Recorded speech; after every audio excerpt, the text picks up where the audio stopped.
آپ نے سفر جو ہے بصرے کی طرف شروع کر دیا. بصرہ اب بھی مشہور ہے، بصرہ کوفہ عراق کے اندر شہر ہے. تو حضرت علی رضی اللہ تعالی عنہ کو مخالفین نے، دشمنان عثمان نے خبر دی. انہوں نے کہا کہ حضرت علی اگر آپ نے ابھی سے کنٹرول نہیں کیا تو بی بی عائشہ تو ایک عظیم طاقت بن کے ابھریں گی. وہ واقعہ رسول ہے، وہ امہات المومنین ہے، پھر عالمہ ہے، ذکیہ ہے، بات کرنا جانتی ہے. اگر انہوں نے حضور کے صحابہ کو خطاب کیا تو صحابہ تو ٹوٹ پڑیں گے، اور پھر مدینے سے بھی لوگ اس کا ساتھ دیں گے. تو تمہاری تو کوئی حیثیت نہیں ہو، تمہاری خلافت چھیننا چاہتی ہیں.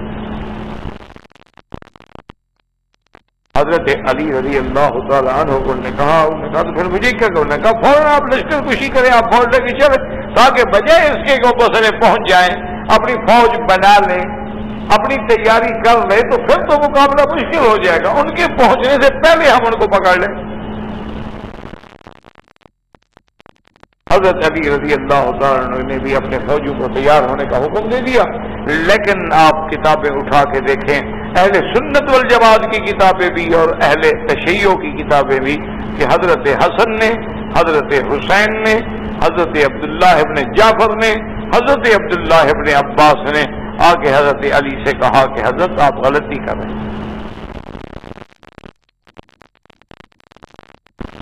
آپ کبھی لشکر کشی نہ کریں، آپ کبھی فوج لے کے نہ جائیں. کس کے مقابلے پہ جائیں گے؟ اپنی اماں کا مقابلہ کریں گے، امہات المومنین کا مقابلہ کریں گے، اور پھر قیامت والے دن حضور کو کیا جواب دیں گے؟ آپ بالکل لشکر کشی نہ کریں. اور یہ تو ایک بات ہے، اس کو مذاکرات کے ذریعے حل کیا جا سکتا ہے. آپ دو آدمی منتخب کریں، وہ جا کے بی بی عائشہ سے بات کریں کہ اماں کیا چاہتی ہو، کیوں بلا وجہ بات کو بڑھا رہے ہیں آپ لوگ، یہ بات ختم ہو سکتی ہے. حضرت علی رضی اللہ تعالیٰ عنہ پہ اتنا دباؤ تھا کہ انہوں نے حضرت حسن حسین کی بات بھی نہیں مانی، حضرت عبداللہ ابن جعفر کی بات بھی نہیں مانی، عبداللہ ابن عباس کی بات بھی نہیں مانی، اور فوج لے کے نکل پڑے. لیکن حضرت حسن حسین ساتھ نہیں گئے. نے کہا ہم بی بی عائشہ کے مقابلے پہ نہیں جائیں، امہات المومنین ہم کیسے مقابلہ کریں؟ حضرت علی رضی اللہ تعالیٰ عنہ روانہ ہو گئے. اچھا، بی بی عائشہ بھی بصرے کے قریب پہنچ گئیں، حضرت علی رضی اللہ تعالیٰ عنہ کی فوجیں بھی پہنچ گئیں.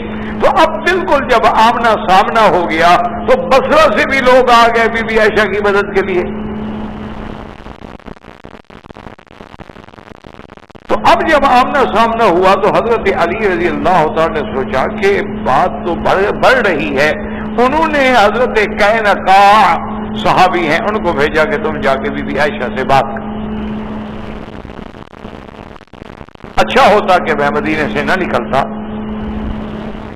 لیکن چونکہ اب ہم مدینہ منورہ سے نکل چکے ہیں اور بات ختم کی، اب واپس جانا جو ہے وہ بھی مشکل ہے. تم جا کے بی بی عائشہ سے پوچھو کہ بیوی صاحبہ کیا چاہتی ہیں آپ، اور اگر انہوں نے بات کر رہی تھی تو مدینہ منورہ آ کے میرے ساتھ بات کرتی، نہ کہ بصرہ جا کے اپنی قوت بنائے. حضرت قینقاع تشریف لائے. بی بی عائشہ رضی اللہ تعالی عنہا پردہ کے پیچھے بیٹھی تھی. انہوں نے آ کے سلام کیا. انہوں نے پوچھا کہ ماذا ترضین سیدہ عائشہ، ماذا ترین، ماذا تحبین، کیا چاہتی ہے؟ انہوں نے کہا ہے بنی الاصلاح، کیا میرے بیٹے میں تو اصلاح چاہتی ہوں، میں تو صلح چاہتی ہوں. ہمارا تو صرف ایک مطالبہ ہے کہ قاتلان عثمان کو پکڑا جائے. اگر خلفاء رسول اسی طرح شہید ہوتے رہیں اور قاتل دندناتے رہیں پھر تو کوئی کرسی پہ نہیں بیٹھے گا. اگر خلیفہ راشد کو شہید کر دیا جائے اور قاتلان عثمان جیسے لوگوں کو کھلی چھٹی ہو کہ وہ پھر رہے ہوں مدینہ منورہ میں، ان کا کنٹرول بھی ہو، اور قاتل ہنستے ہوں اور دندنا کے پھرتے ہوں، اور اس کا معنی تو یہ ہوا کہ پھر تو کوئی خلیفہ نہیں بچے گا. اور دیکھو بی بی عائشہ کی بات کتنی سچی تھی. اس کے بعد تاریخ عالم اٹھا کے دیکھ لیں کہ ہر چھٹا خلیفہ مسلمانوں کا شہید ہوا. پوری تاریخ اٹھا کے دیکھ لیں، یعنی اس دور سے لے کر آخر تک کہ ہر چھٹا خلیفہ لازم شہید کیا گیا. وہی بات جو بی بی عائشہ نے اس وقت کی تھی کہ اگر قاتلوں کو چھوڑ دیا جائے تو پھر تو مقصد دروازہ ہی کھل گیا. تو میں صرف یہ چاہتی ہوں، نہ جنگ چاہتی ہوں، نہ ہمیں خلافت کی ضرورت ہے، نہ ہمیں حضرت علی کے بجائے کسی اور کو خلیفہ بنانا ہے. حضرت علی تو داماد محمد مصطفیٰ ہیں، زوج فاطمہ ہیں، ابو الحسن والحسین ہیں. ہم تو سب سے پہلے ان کی بیعت کریں گے. تو حضرت قینقاع جب آئے انہوں نے حضرت علی سے میں کیسے کھڑا ہوں؟ انہوں نے کہا کہ دیکھو تم دوبارہ جاؤ اور بی بی عائشہ سے جا کے یہ کہو کہ حضرت علی تمہارے بیٹے ہیں. وہ کہتے ہیں جس طرح تم یقین کرنا چاہو وہ اس سے اعتماد لے لو. سب سے پہلے بیعت کر کے اپنی پوری طاقت جو ہے مجھے دو، میرے ہاتھ پاؤں مضبوط کرو، مجھے استحکام نصیب ہو. ابھی مجھے مدینہ منورہ پہ پورا کنٹرول نہیں ہے، انہی لوگوں کا کنٹرول ہے جو قاتلان عثمان ہیں. میں اگر ان سے بدلہ لیتا ہوں تو مجھے بھی شہید کر دیا جائے گا. میں اس حالت میں نہیں ہوں کہ ان سے قصاص لے سکوں. سب سے پہلے یہ ہے کہ آپ لوگ میری بیعت کریں. آپ کے جتنے لوگ ساتھ ہیں، حضرت طلحہ ہیں، حضرت زبیر ہیں، حضرت عبداللہ ابن جعفر ہیں، جتنے لوگ ہیں اور بصرہ کے لوگ ہیں وہ سارے میری بیعت کریں تاکہ قاتلان عثمان کو یہ اندازہ ہو سکے کہ اب حضرت علی کی خلافت مستحکم ہو گئی ہے. اب سب نے حضرت علی کے ہاتھ میں بیعت کر لی ہے تو اس کے بعد مجھے 100-200 آدمی کا پکڑنا جو ہے وہ مشکل نہیں ہوگا، ورنہ اس سے پہلے میں ان کو کچھ نہیں کہتا. بی بی عائشہ کو جب اطلاع ملی انہوں نے کہا بالکل ٹھیک کہتا ہے حضرت علی، میں راضی ہوں. ہمارا مقصد تو صرف قصاص عثمان ہے اور ہمارا تو کوئی مطالبہ ہی نہیں. ہم راضی ہیں، چلیں پھر مدینہ منورہ چلتے ہیں اور وہاں جا کے ہم آپ کی بیعت کرتے ہیں. تو اب قاتلان عثمان کا گراؤ جو تھا انہوں نے کہا کہ بھئی اب تو پھر ہماری موت یقینی ہو گئی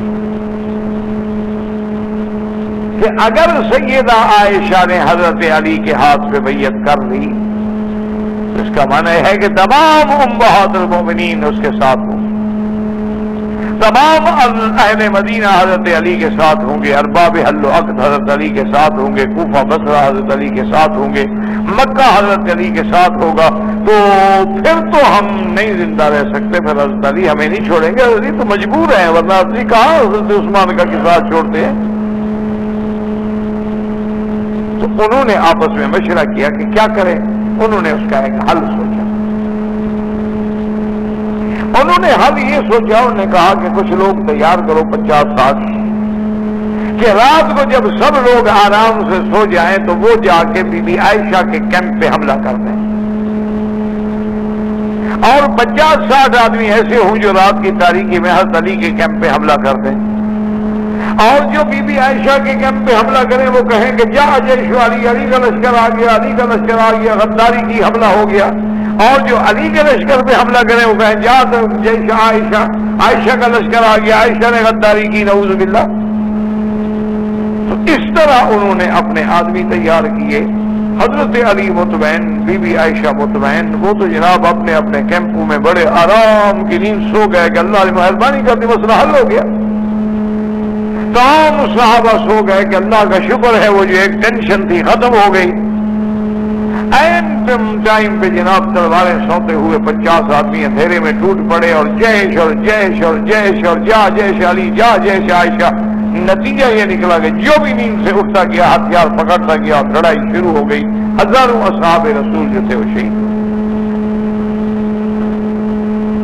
رضوان اللہ تعالی علیہم اجمعین، اور دشمنوں کی چال جو تھی وہ کامیاب ہو گئی. آج بھی آپ دنیا میں کتابیں اٹھا کے دیکھیں کہ حضرت علی رضی اللہ تعالیٰ عنہ ایسے اپنے غانوں پہ بیٹھ کے ہاتھ مار رہے ہوتے تھے افسوس سے، اور کہتے تھے کہ میں کیا جواب دوں گا، میں کیسے سرکار دو عالم کے سامنے جاؤں گا. اور بی بی عائشہ کا یہ عالم تھا کہ روتے روتے آپ کا دوپٹہ بھیگ جاتا تھا. تو اس لیے اب دیکھنا چاہیے کہ یہ جو حکم ہے گھر میں رہنے کا، اگر بی بی عائشہ کے باہر نکلنے سے استدلال کیا جائے تو پہلے تو دیکھا جائے نا کہ بی بی عائشہ کے حالات کیا تھے۔ وہ تو قصاص عثمان کے لیے کھڑی ہوئی۔ آج بھی اگر کسی عورت کے بھائی کو، خاندان کو قتل کر دیا جائے تو اس کو اسلام حق دیتا ہے، وہ کورٹ میں جائے، عدالت میں جائے، مقدمہ کرے، مطالبہ کرے، اپنی کوئی پابندی نہیں۔ لیکن اس کو دلیل بنا کر یہ کیسے دلیل دی جا سکتی ہے کہ عورت کرکٹ کھیلے؟ یہ کیسے دلیل دی جا سکتی ہے کہ ہم فٹ بال کی ٹیمیں بنائیں؟ یہ کیسے دلیل دی جا سکتی ہے کہ کاسٹیوم پہن کے جناب وہ سمندر کے کنارے پہ اٹکیلیاں کرے؟ یہ کیسے دلیل دی جا سکتی ہے کہ وہ کلب میں آ کے اپنے حسن کی نمائش کرے؟ یہ کیسے دلیل دی جا سکتی ہے کہ وہ ہماری محفل شمع محفل بنے؟ یہ کون سی دلیل؟ ان میں سے کتنے کا باپ شہید ہو گئے ہیں کہ ان کے قصاص کے لیے پھر رہی ہے؟ اس لیے ایسے ہیں۔ اور پھر یہ دیکھو کہ اس کے باوجود کہ وہ بی بی مجبور ہے، پہلے سے مکہ گئی ہے، اس کے باوجود بی بی صاحبہ روتے روتے، اور حتیٰ کہ بی بی عائشہ فرماتی ہیں کہ واللہ میری تمنا تھی کہ میں بھی حضور کے روضہ مبارک میں دفن ہو جاتی، لیکن میں نے جو غلطی کی تھی اس وجہ سے مجھے حیا آتی ہے کہ میں روضہ رسول میں کیسے دفن ہوں۔ اس لیے بی بی عائشہ نے فرمایا، حکم دیا کہ میری موت کے بعد مجھے جنت البقیع میں دفن کیا جائے، کیونکہ بہرحال کسی نہ کسی شکل میں میں نے اس آیت کی خلاف ورزی تو کی ہے، گھر سے باہر تو نکلی ہوں، چاہے میں مجبور تھی چاہے میں حق پہ تھی، لیکن کرنا فی بیوتکن، تو بی بی صاحبہ کو تو ساری زندگی اپنے نکلنے پر ندامت رہی، ساری زندگی بی بی صاحبہ کو احساس رہا، افسوس رہا کہ میں نے کیا کیا، مجھے باہر نہیں جانا چاہیے۔ تو اس لیے ایسی آیتوں سے استدلال پکڑنا جو ہے وہ جہالت ہے اور غباوت ہے اور شقاوت ہے۔ اللہ کا حکم ہے، عورت کی شان اسی میں ہے، اللہ نے عورت کی عظمت اسی میں رکھی ہے کہ عورت اللہ تبارک و تعالیٰ نے ایسا قیمتی ہیرا بنایا ہے کہ جس کو جتنا سنبھال کے رکھو گے، جس کو جتنا پردوں میں رکھو گے، جس کو جتنا حفاظت سے رکھو گے، اتنا اس کی چمک میں اضافہ ہوگا، کیونکہ عورت کا حسن جو ہے وہ حیا کا نام ہوتا ہے، حسن بے حیائی کا نام نہیں ہوتا ہے، حسن آوارگی کا نام نہیں ہوتا ہے، حسن فیشن کا نام نہیں ہوتا ہے۔ اللہ نے جو حسن و جمال دیا ہوتا ہے وہ تو حیا کا نام ہے، وہ تو عزت کا نام ہے، وہ عفت کا نام ہے، وہ عصمت کا نام ہے۔ اس لیے اللہ نے حکم دیا وَقَرْنَ فِي بُيُوتِكُنَّ وَلَا تَبَرَّجْنَ تَبَرُّجَ الْجَاهِلِيَّةِ الْأُولَى وَأَقِمْنَ الصَّلَاةَ وَآتِينَ الزَّكَاةَ وَأَطِعْنَ اللَّهَ وَرَسُولَهُ إِنَّمَا يُرِيدُ اللَّهُ لِيُذْهِبَ۔ اب جناب اس میں دیکھیں کہ اللہ نے ایک تو حکم دیا کہ گھر میں رہیں، دوسرا حکم یہ دیا کہ اگر کبھی نکلنا پڑے عورت کو گھر سے نکلنے کے لیے شرعاً جائز ہے، نماز کے لیے جائز۔ اچھا گھر میں کوئی نہیں ہے، سودا صرف لینا ہے، جائز ہے۔ گھر میں کوئی نہیں ہے، چھوٹا بچہ ہے، اسکول چھوڑنا ہے، جائز ہے، مجبور ہے۔ اس لیے لیکن شرط یہ ہے کہ جب نکلے وَلَا تَبَرَّجْنَ تَبَرُّجَ الْجَاهِلِيَّةِ، تبرج کہتے ہیں کسی، جیسے کہتے ہیں برج بنا ٹاور دور سے نظر آتا ہے نا، تو وہ اپنے آپ کو لوگوں کے لیے مینار نہ بنائے کہ سب کی نظریں اس کی طرف آئیں۔ وہ اپنے لباس کو، اپنے سنگار کو، اپنے زیورات کو اس انداز میں پہن کے نہ نکلے کہ لوگوں کی نظریں اس پہ پڑیں۔ وہ اپنی چال اور ڈھال کو اس انداز میں نہ بنائے کہ لوگوں کی نظر پڑے کہ بھئی یہ کون مستانی چال چل رہا ہے۔ تو اس لیے یہ حکم آ گیا وَلَا تَبَرُّجْنَ تَبَرُّجَ الْجَاهِلِيَّةِ۔ جاہلیہ کا معنی یہ ہے کہ اسلام کے علاوہ جو وہ تہذیب تھی اس وقت وہ جاہلیت تھی، اسلام سے پہلے بھی جاہلیت تھی، اور ان کے اندر یہ کھلا تھا، تبرج تھا، سفور تھا، کوئی پردے کا لحاظ نہیں تھا، وہ اپنے جسم کی، بدن کی، زیورات کی، ہر چیز کی نمائش کرتی تھی۔ اللہ نے اس سے روک دیا۔ اور تیسرا حکم یہ دیا کہ بھئی ان چیزوں پہ عمل کرنا، شریعت پہ قائم رہنا، اللہ رسول کے حکم پہ قائم رہنا، پردے پہ قائم رہنا۔ اس کا طریقہ کیا فرمایا؟ اقمنا الصلاۃ، کہ نماز قائم کریں، کیونکہ نماز ایک ایسی چیز ہے کہ اس کا اللہ کے ساتھ بندے کا صلہ ہو جاتا ہے، اللہ کے ساتھ بندے کا ربط ہو جاتا ہے، صلۃ بین العبد و بین الرب، اللہ کے ساتھ بندے کا تعلق جڑ جاتا ہے۔ اور نماز جو ہے وہ ذکر ہے، نماز جو ہے وہ فکر ہے، نماز جو ہے وہ معراج مومن ہے، نماز جو ہے وہ دربار خداوندی کی حاضری ہے۔ تو جب 5 وقت آدمی اللہ کے دربار میں حاضر ہوگا، لازمی بات ہے کہ اس کے اندر تبدیلی تو آئے گی، لازمی بات ہے کہ گناہوں سے نفرت تو آئے گی، لازمی بات ہے کہ بھلائی سے محبت تو آئے گی، لازمی بات ہے کہ اہل اللہ کی شمس، ہر جگہ آپ کو یہی حکم ملے گا۔ جیسے یہاں آیت ہے اقم الصلاۃ، ہر جگہ اللہ نے یہ نہیں کہا کہ صلو، اللہ نے یہ نہیں کہا کہ اسی کو آپ نے قائم کرنا ہو۔ اس کو آپ نے مثلاً آپ یوں سمجھ لیں کہ یہ ایک ٹاور ہے، مینار ہے، ہم نے اس کو قائم کرنا ہے، قائم ہے نا کھڑا کرنا ہے، تو آپ کھڑا کیسے کریں گے؟ اگر ذرا بھی ٹیڑھا ہوگا تو کھڑا کیسے ہوگا؟ تو یہ تو تب کھڑا ہوگا کہ یہ ہر طرف سے بالکل اپنے اس زاویے پہ کھڑا ہو، اپنے ذرا سا میدان ہوا کہ آپ دیکھتے نہیں بڑی سی بڑی مضبوط بلڈنگ ہو، لیکن ذرا سی بھی اس میں میل آنا شروع ہو گیا، او یہ گئی۔ تو قائم کرنے کا معنی علماء نے فرمایا کہ قائم نماز کرنے کا معنی یہ ہے کہ اداؤها بشروطها وارکانها فی اوقاتها، کہ نماز کو اس کے شرائط، اس کے ارکان، اس کے فرائض، اس کے واجبات، اس کے سنن، اس کے مستحبات اور اوقات، اس میں اس طرح ادا کرنے کا نام ہے قائم کرنا۔ اگر آپ نے فجر کی نماز پڑھی جب سورج نکلنے لگا، آپ نے عصر کی نماز پڑھی جب سورج ڈوبنے لگا، اچھا آپ کی نیند کھل گئی تو آپ نے پڑھ لی، نیند نہیں کھلی تو چلو سورج نکلنے کے بعد پڑھ لیں گے، تو یہ قائم کرنا نہیں ہوتا۔ ان الصلاۃ کانت علی المؤمنین کتابا موقوتا، کہ نماز کو ان کے اوقات میں اور ان کے شروط و ارکان سے بغیر وضو کے پڑھ دیں گے نماز نہیں ہوگی۔ اگر آپ نے نماز پڑھی ہے اور بغیر تلاوت کے، بغیر رکوع سجود کے، نماز نہیں ہوگی۔ تو نماز کے شروط ہیں، ارکان ہیں، اوقات ہیں، حدود ہیں، ضوابط ہیں، اس کے مطابق پابندی کے ساتھ جب نماز پڑھیں گے تو یہ ہوگا نماز کا قائم کرنا۔ تو اللہ نے نبی کی بیویوں کو بھی حکم دیا وَأَقِمْنَ الصَّلَاةَ وَآتِينَ الزَّكَاةَ۔ اچھا علماء فرماتے ہیں کہ دیکھیں اللہ تبارک و تعالیٰ کی شان دیکھیں اور قرآن کو سمجھیں۔ اس سے پہلے آپ پڑھ چکے ہیں نا آیت تخیل۔ آیت تخیل کیا تھی کہ بیویوں نے حضور سے خرچ لگتی تھی نا، مطالبہ کرتی تھی، حضور ناراض ہو گئے، حضور نے قسم کھا لی کہ میں بیویوں کے پاس 1 مہینہ نہیں آؤں گا۔ تو اس کے بعد وہ آیت تخیل اتری تھی کہ اللہ کے نبی آپ بیویوں کے سامنے مسئلہ رکھ دیں کہ بھئی اگر تمہیں دنیا چاہیے، اگر تمہیں دنیا کی عزت اور دنیا کی زینت چاہیے تو آؤ مجھ سے طلاق لے لو اور میں تمہیں کچھ نہ کچھ دے کے عزت کے ساتھ رخصت کرنے پہ تیار ہوں، اور اگر مجھے چاہتی ہو ان کنتن تردن اللہ ورسولہ والدار الآخرہ، اگر تمہیں اللہ چاہیے، اللہ کا رسول چاہیے، دار آخرت چاہیے، تو پھر تو گزارا کرنا ہوگا۔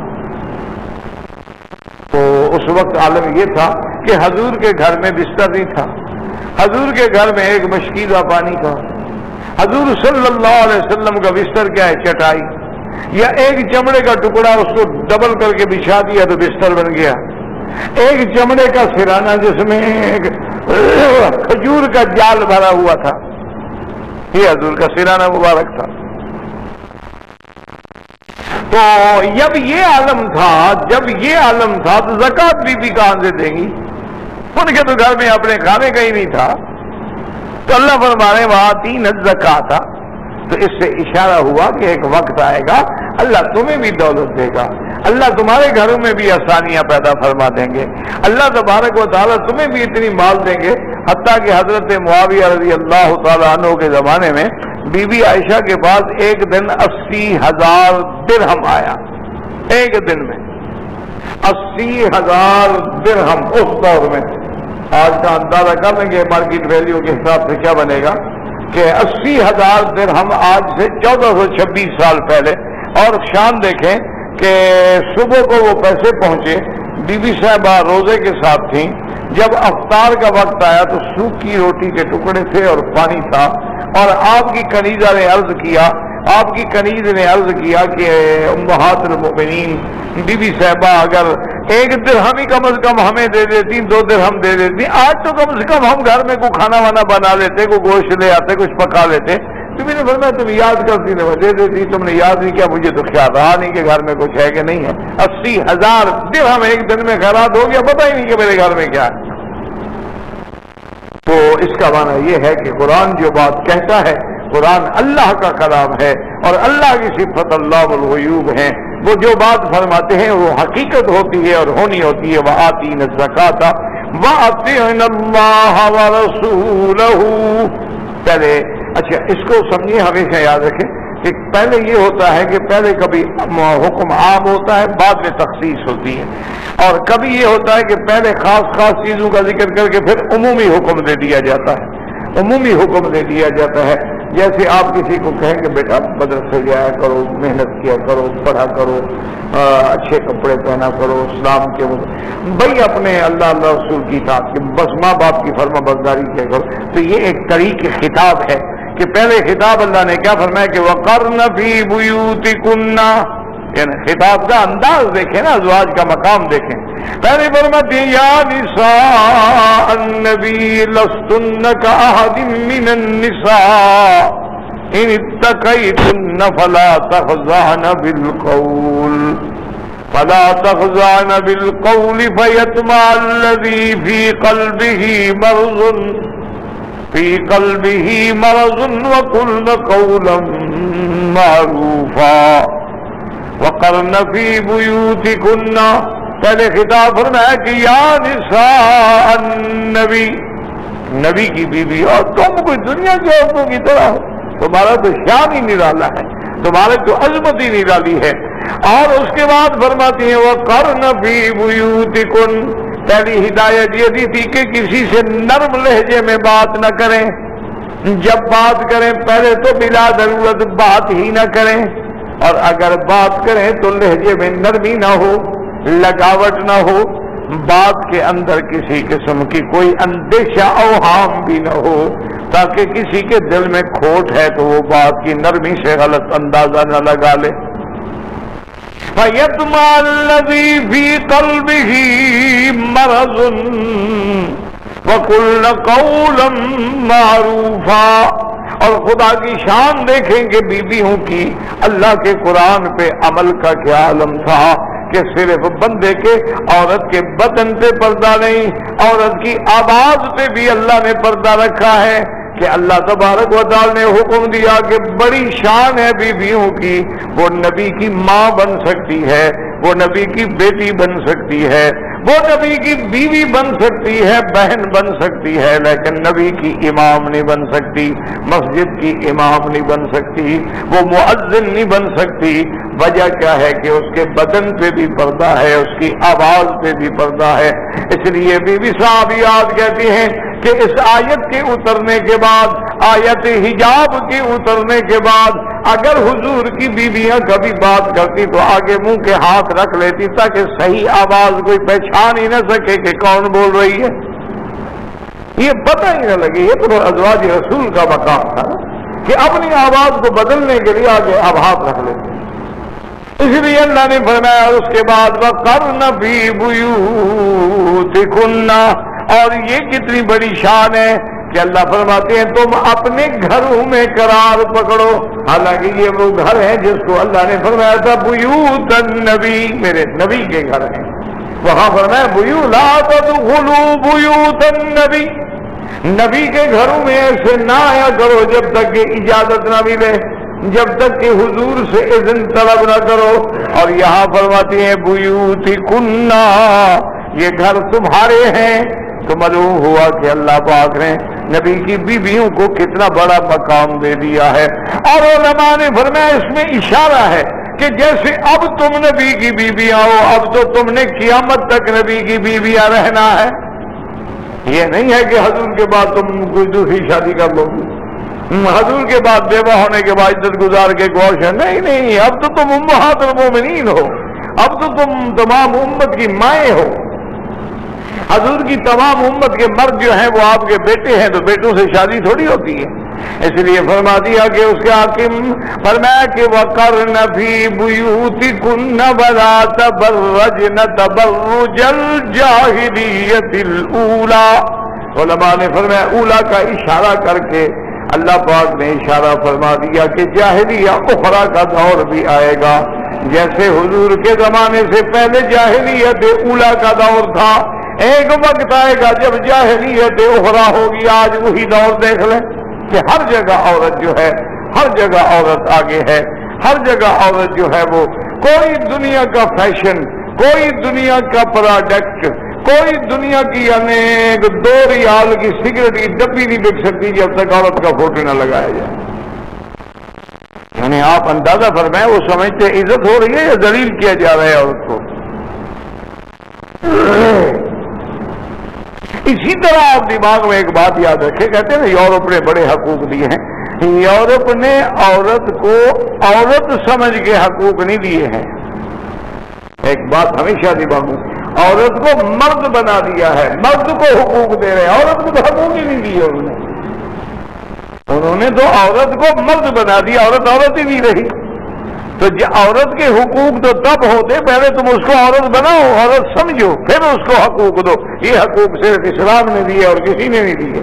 اسلام نے حقوق دیے ہیں کہ بیوی کا یہ حق ہے، ماں کا یہ حق ہے، بیٹی کا یہ حق ہے، بہن کا یہ حق ہے، مطلق عورت کا یہ حق ہے.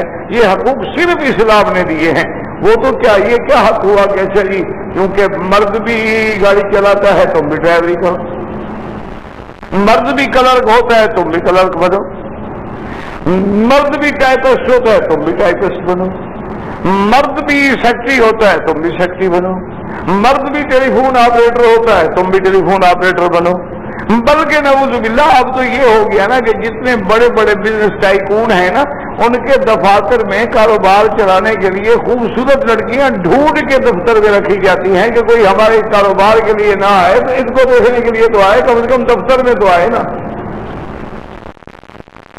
وہ تمہیں کوئی حقوق تو نہیں دیے جا رہے، تمہارے حقوق میں تو ڈاکہ ڈالا جا رہا ہے. تمہیں مرد ہونے کے، عورت ہونے کے بجائے مرد بنایا جا رہا ہے. اسلام نے تمہیں حقوق دیے، اسی لیے اسلام اس کے بعد فرماتی ہے وَأَقِمْنَ الصَّلَاةَ وَآتِينَ الزَّكَاةَ.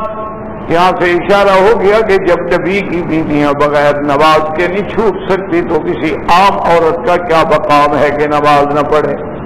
اللہ کے نبی کی بیویاں، اللہ فرماتے ہیں نماز قائم کرو، اپنے اپنے وقت میں شروط و ارکان کے ساتھ ادا کرو. وآتین الزکات، اور اللہ تبارک و تعالی جب صاحب نصاب بنائے، کم سے کم مسجد میں تو یار آپ تو پڑھے لکھے لوگ ہیں، اس کو آپ وائبریشن پہ بھی رکھ سکتے ہیں، کوئی ایسا مسئلہ نہیں ہے. اور اگر کوئی بہت زیادہ ایسا ہو تو آدمی ہاتھ پہ رکھ لیتا ہے ایسی جگہ تاکہ کوئی ایسی ہو تو وہ رہ نہ جائے. مسجد کے اندر موسیقی، انا للہ و انا الیہ راجعون. دشمن نے تو خیر چال چلی ہے لیکن اس کی چال کو ناکام کرنا تو ہم مسلمانوں کا کام ہے.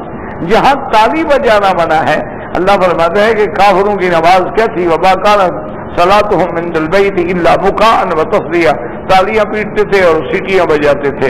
اور آج ہم باقاعدہ میوزک لگا کے بیٹھے ہوتے، اور میوزک بھی ایسے گندے، ایسے ذلیل، ایسے شہوت انگیز کہ جن کا آدمی تصور نہیں کر سکتا. اچھا ایک دفعہ تو ایسا بھی ہوا، ایک یورپ کا آدمی مجھے آ کے، میرا امریکہ کا تھا یا لندن کا تھا، اس نے کہا جی آج میں نے حتیم میں اور بین الرکنین یعنی رکن حجر اسود رکن یمانی کے درمیان فجر کی نماز کے اوقات میں نے دیکھا کہ جب ایک آدمی کے موبائل پہ وہ آیا میوزک چلا تو وہ بالکل وہ سروس تھی جو عیسائی اپنی عبادت کے وقت گرجوں میں لگاتے ہیں نا، وہی لگی. وہ جو اس قسم کا ان کا ایک میوزک ہوتا ہے نا جب وہ سروس کرتے ہیں، عبادت کرتے ہیں تو اس وقت وہ چالو ہوتا ہے، تو بالکل وہی جو تھا وہ لگا. اچھا ہو سکتا ہے کہ وہ موبائل والا جانتا بھی نہ ہو، موبائل والے بیچارے کو پتہ بھی نہ ہو، کیونکہ آج کل موبائل ہو گیا سستا. دشمن نے جو چیز پھیلانی ہو نا اس کو سستا کر دیتا ہے. ہر آدمی کی اب پہنچ میں آ گیا، ورنہ جب تک یہ نہیں تھے کہ لوگ مرتے نہیں گئے، لیکن اب چونکہ سستا ہو گیا ہے ہر آدمی خرید رہا ہے ماشاءاللہ. اور جس کو دیکھو جناب کعبۃ اللہ کا طواف ہے تب بھی موبائل ہاتھ میں ہے، حج اسود پہ کھڑا ہے موبائل ہاتھ میں ہے، حتیم کے اندر کھڑا ہے موبائل ہاتھ میں ہے، ریاض الجنہ میں نماز پڑھ رہا ہے، روضہ رسول اللہ پہ جہاں حکم ہے کہ آواز اونچی ہو تو تمہارے عمل تباہ کر دوں گا، وہاں یہ گانا لگا کے بیٹھا ہے۔ جہاں حکم ہے کہ لا ترفعوا اصواتکم فوق صوت النبی ولا تجہروا له بالقول كجهر بعضكم لبعض۔ علماء نے لکھا کہ مدینے میں جا رہے ہو یا چل رہے ہو ریاض الجنہ میں اسلام پڑھنے کے لیے تو اپنے پاؤں آرام آرام سے رکھو کہ پاؤں دھپ دھپ نہ کریں، اس آواز میں بھی خدا کہیں نہ پکڑ لیں۔ حضرت امیر المؤمنین سیدنا عمر رضی اللہ تعالی عنہ کے زمانے میں مسجد نبوی میں آواز آئی، آپ نے سنا کون ہے یہ لوگ، پکڑ کے لے آؤ ان کو، لے آئے صحابہ، من انتما، کون ہو تم؟ انہوں نے کہا نحن من اہل الطائف، ہم طائف کے رہنے والے ہیں۔ آپ نے فرمایا واللہ لو انتما من اہل المدینہ لو جاءتکما، خدا کی قسم اگر تم مدینے کے ہوتے تو آج عمر تمہیں درے مار مار کے ٹھیک کر دیتا، تم باہر کے آدمی ہو اس سے معافی دیتا ہوں، خبردار اونچی آواز سے جھگڑا کرو مسجد رسول میں۔ وہاں جھگڑا تو انسان ہے غصے میں آ جاتا ہے، قابو نہیں رہتا، لیکن کہا یہ ہے کہ ہم خود چوائس کر کے کہ کون سا ہم نے میوزک جو ہے کون سا لگانا ہے، خود چوائس، اگر وہ نہ ملے تو باقاعدہ کمپیوٹر سے جا کے وہ ڈلواتے ہیں بیچارے کہ بھئی میں پیچھے نہ رہ جاؤں۔ انا للہ و انا الیہ راجعون، یہی کہہ سکتے ہیں کہ اللہ مسلمانوں کے حال پہ رحم فرما دے۔